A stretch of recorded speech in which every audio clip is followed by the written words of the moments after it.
देवादिदेव एकदरण श्री आदिनाथ भगवान ने की परम पूज्य गणाचार्य गुरुदेव श्री 108 विराग सागर जी महाराज की परम पूज्य पट श्रमणाचार्य गुरुदेव श्री 108 विशुद्ध सागर जी महाराज की सभी माता जी को वंदा में सबको जय।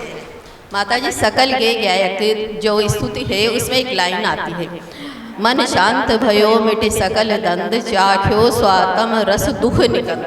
तो ये दुख निकंद स्वात्म रस आत्मा का रस और उसके साथ ये दुख, तो वो थोड़ी सी समझ में उसका समाधान। मन शांत भयो मिट सकल द्वंद।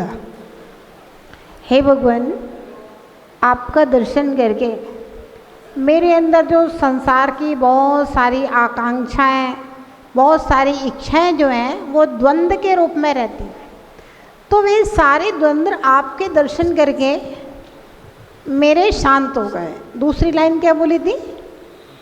चाख्यो स्वात्म रस दुख निकंद।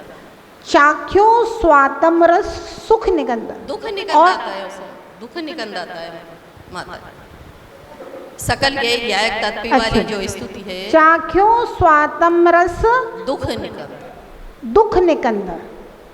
मैंने अपनी आत्मा के रस का अनुभव किया है और दुख निकंद, दुख मेरे आत्मा में से सारे निकल गए हैं। देवी माता जी सभी को जय जयंत।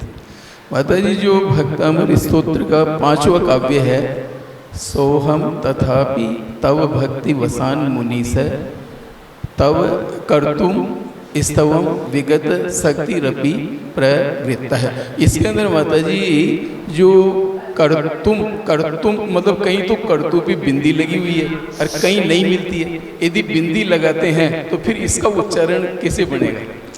इसमें बिंदी लगाना ही सही है। कर्तुम स्तवम, एक साथ कर्तुम स्तवम विगत शक्ति रपि प्रवृत्तः।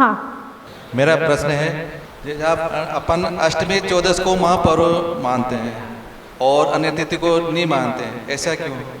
अष्टमी, चतुर्दशी, पर्युषण, अष्टानिका, इन सबको चरणानियोग के ग्रंथों में और लोक विभाग के ग्रंथों में पर्व के दिन कहे गए। अब जो आगम में कहा गया है उसमें क्यों का प्रश्न नहीं उठता है। नहीं, अन्य तिथि को नहीं मानते, जबकि 365 दिन ही अच्छे दिन मानते हैं। हाँ, 365 दिन अच्छे दिन हैं, लेकिन फिर भी होली दिवाली कुछ विशेष होता है, तो अष्टमी चतुर्दशी को पर्व का दिन माना गया है। माता जी, जैसे कोई श्रावक है, उसके हाथ से साधु के लिए अंतराय आ जाता, पर उसके भाव तो निरंतराय आहार करवाने के हैं, पर आ जाता है शोधन करने के बाद भी अगर आ जाता है तो श्रावक को कितना दोष लगता है उसमें? श्रावक का ये कर्तव्य है कि नवदा भक्ति जो होती है उसमें मन शुद्धि, वचन शुद्धि, काया शुद्धि, आहार जल शुद्ध है ना। तो उसमें वह अपने मन को पवित्र रखे, काया को पवित्र रखे, या ना स्नान करके आए, कपड़े इधर उधर छुले हुए ना हो, व्यवस्थित सोले के कपड़े हों, वचन शुद्धि हो, आहार जल तो दे रहा है वह मर्यादित और प्रासुक होना चाहिए, है ना, और वो पूरी विधि से दे रहा है। फिर भी मान लीजिए अंतराय आ गया, तो अब साधु और श्रावक दोनों के कर्म का उदय है, फिर उसमें श्रावक का कोई दोष नहीं है अगर वो पूरी विधि से कर रहा है, पूरे विधि विधान से कर रहा है तो। और फिर अपना नमोकार की माला फेर करके विशुद्धि बनाना चाहिए, फिर दूसरे दिन अच्छे से आहार करा दो। वंदा में माता जी सबको जय जय। अपने जैसे 24 तीर्थंकर है तो उसमें आदिनाथ, शांतिनाथ, महावीर भगवान, पार्श्वनाथ, इन सब का तो ज़्यादा है। बाकी विमलनाथ, श्रेयांशनाथ आदि तीर्थंकरों का क्यों नहीं इतना बताते हैं? इनका प्रश्न आपको समझ में आया कि 24 तीर्थंकर में 5, 6, 7 तीर्थंकरों को ज़्यादा पूजते हैं, बाकी को नहीं पूजते। हाँ, अभी श्रेयांशनाथ, विमलनाथ, तो ऐसा है, तीर्थंकर तो सब समान है। तीर्थंकरों में गुणों की अपेक्षा से कोई अंतर नहीं है, लेकिन श्रावक जो है वो थोड़ा स्वार्थी प्रवृत्ति का है, और जिसका जिससे मन लग जाए।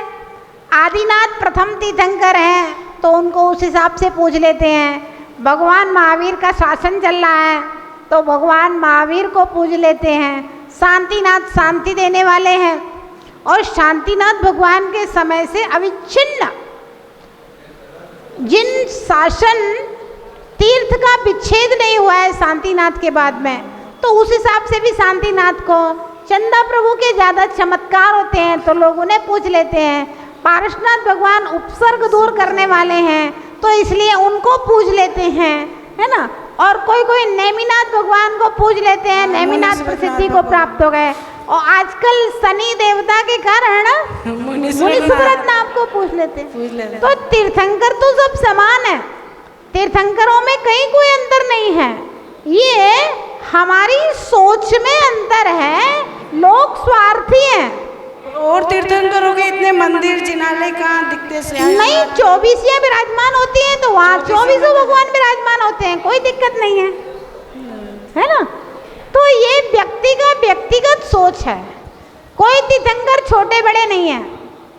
व्रत उपवास क्यों किए जाते हैं? क्या शरीर को कष्ट देकर धर्म करना सही है? इस विषय को आचार्य अकलंक स्वामी ने तत्वार्थ राजवार्तिक में बताया। किसी ने प्रश्न किया कि जब जैनों में अहिंसा परम धर्म है तो शरीर को कष्ट देकर के क्यों व्रत उपवास करते हैं? प्रमत्त योगात प्राण व्यप्रोपणम हिंसा। प्रमत्त योग के द्वारा जो प्राणों का घात होता है उसको हिंसा कहते हैं। प्रमत्त का तात्पर्य कसाय, कसाय के द्वारा मन वचन काय से जो प्राणों का विप्रोपण है वो हिंसा है। लेकिन व्रत उपवास जो व्यक्ति कर रहा है वह कसाय के कारण से नहीं करता है। व्रत उपवास तो व्यक्ति अपनी आत्मा की शुद्धि के लिए करता है। प्रायश्चित्तों में उपवास प्रायश्चित्त दिए जाते हैं। कोई गलती हो जाए, कोई अपराध हो जाए, परिणाम संक्लेश हो जाए तो गुरुजी से प्रायश्चित्त लेने गए तो उन्होंने कहा भाई 5 उपवास करो, 2 उपवास करो, 1 उपवास करो। कोई हिंसा हो जाए 1 उपवास करो। तो उपवास करने से तो कर्म धुलते हैं, कर्म बंधते नहीं हैं। और हमारे यहाँ कहा गया है शक्ति तप, उपवास आप उतना कीजिए जितने में आपके परिणाम संक्लेशित ना हो। और जहाँ पर परिणामों में संक्लेश पैदा होने लगे वहाँ पर आप उपवास को रोक करके भोजन आदि करके परिणामों की शांति पूर्वक धर्म ध्यान कीजिए। तो उपवास संक्लेश का कारण नहीं है, उपवास विशुद्धि का कारण है। उपवास कर्म बंध का कारण नहीं है, उपवास कर्म क्षय का कारण है। और उपवास करने से मन शांत होता है, इच्छाओं का निरोध होता है। और उपवास को बाह्य तप में सबसे पहले रखा गया है। तो इस प्रकार से उपवास का लक्ष्य अपने को, आत्मा को कष्ट देना नहीं है, अपनी आत्मा के कष्टों को दूर करना उपवास का लक्ष्य है। वंदना माता जी। माता जी, मेरा प्रश्न ये है कि सामायिक प्रतिक्रमण प्रत्याख्यान, इसके बारे में समझना है, क्या क्या होता है? सामायिक का मूल अर्थ होता है समता भाव। लाभ अलाभ में, वन में भवन में, मित्र में शत्रु में समता भाव ही सामायिक है ना। फिर सामायिक का दूसरा अर्थ है भगवान का ध्यान, देव वंदना, मंत्र जाप, माला पाठ, ये सब श्रावक अपनी सामायिक में करता है। सामायिक प्रतिक्रमण और प्रत्याख्यान। प्रतिक्रमण का तात्पर्य होता है मैंने जो दिन भर में अथवा 15 दिन में, 4 महीने में, वर्ष भर में अथवा जीवन भर में जो मैंने दोष किए हैं, पाप किए हैं, उनकी मैं आलोचना करता हूँ, मन में पश्चाताप करता हूँ, निंदा करता हूँ, गरा करता हूँ, उनका त्याग करता हूँ और मैं अच्छे मार्ग में गमन करता हूँ। ये प्रतिक्रमण दोषों का, पापों को शोधन करने के लिए, क्षय करने के लिए एक निमित्त है। प्रत्याख्यान का तात्पर्य है त्याग। ये त्याग 2 प्रकार का है। एक तो जो अशुद्ध वस्तुएं हैं उनका त्याग, और दूसरा शुद्ध भी है, प्रासुक भी है, योग्य भी है, लेकिन तपस्या की वृद्धि के लिए योग्य वस्तुओं का भी त्याग करना और चारित्र की शुद्धि की दृष्टि से अयोग्य वस्तुओं का त्याग करना, ये दोनों ही प्रत्याख्यान के अंग हैं। वंदामी माता जी। वंदामी माता जी। नमोकार मंत्र की माला हर जैनी लगभग सभी फेरते हैं, पर कुछ लोगों को टाइम लगता है 4 मिनट, कुछ को 3 मिनट, कुछ को 2 मिनट, कुछ लोगों की तो नमोकार की मंत्र की माला 1 मिनट में 3-4 हो जाती हैं। इसी प्रकार से हम कायोत्सर्ग करते हैं, उस समय भी कायोत्सर्ग में 2 बार नमोकार नहीं बोल पाता, इसी देर में तो सबका कायोत्सर्ग पूरा 9 बार का नमोकार मंत्र हो जाता है। तो इसकी वास्तविक स्थिति क्या है, कैसा होना चाहिए? कुछ अपने अपने जीभ चलाने की प्रैक्टिस भी होती है। हम लोग भी जैसे जब नमोकार की बहुत सारी जाप करते थे, अपने समय में बैठते थे, 100-150 माला एक दिन में फेर लेते थे। तो मेरा टाइम था 4 मिनट में 1 माला मेरी हो जाती थी नमोकार में। 1 घंटे में 15 माला कर लेते थे। दिन में 10 घंटे जाप किया, मेरी 150 माला पूरी हो जाती थी, है ना। किसी की 10 मिनट में होती है, किसी की 15 मिनट में होती है। तो ये एक मन लगने के ऊपर और प्रैक्टिस के ऊपर भी निर्भर है। लेकिन 1 मिनट में 4 मालाएं हो जाए ऐसा नहीं होता है ना। तो इस प्रकार से अपनी अपनी जुबान की प्रैक्टिस है, और जो माला कर रहा है उसको स्वयं इस बात का ध्यान रखना चाहिए कि हमारी माला और हमारी प्रैक्टिस कितनी है, कितना हमारा मन लग रहा है। नमोकार शुद्ध पढ़े, भले जल्दी पढ़े या धीमे पढ़े, इससे कोई मतलब नहीं। और कायोत्सर्ग की बात है तो कायोत्सर्ग भी आराम से पूरा कायोत्सर्ग करना चाहिए, काया का उत्सर्ग करके नमोकार का स्मरण, क्योंकि जितना समय लगा करके और उपयोग पूर्वक हम करेंगे उतना कर्मों का क्षय होगा।